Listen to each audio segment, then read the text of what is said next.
next to Scott's body.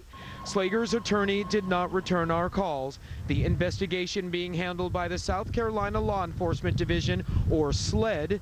They have already interviewed Slager at least twice. The last time was this past Saturday.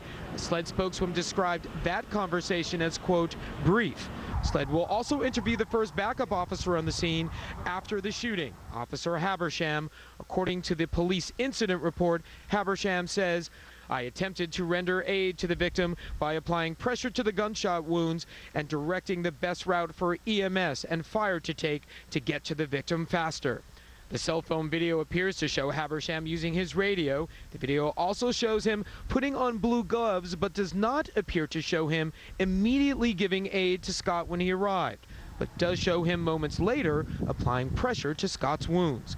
Could Habersham or other officers' actions come under scrutiny? SLED saying Monday, "We are investigating the incident itself, and that includes interviewing everyone at the scene.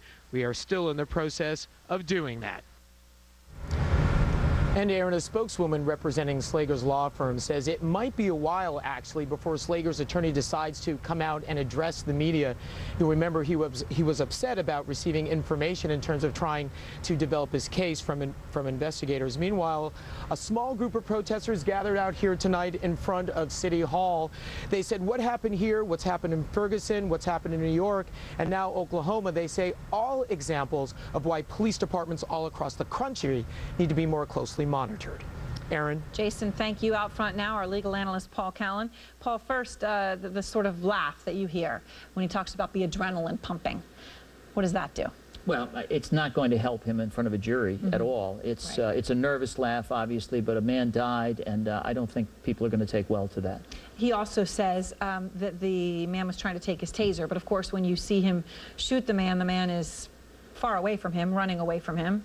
And the police officer has his taser on him, and he's well aware of that because you see him put it next to the man. That makes this audio tape a critical piece of evidence because that establishes that it was only the taser incident that caused him to open fire. Remember, he has to be in actual danger at the time he fires the fatal shots, and I thought he would say, I thought he was going for a second gun that I thought he had.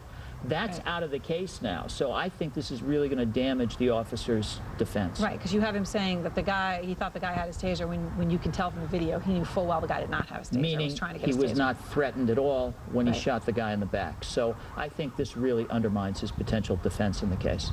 All right, Paul Callan, thank you very much.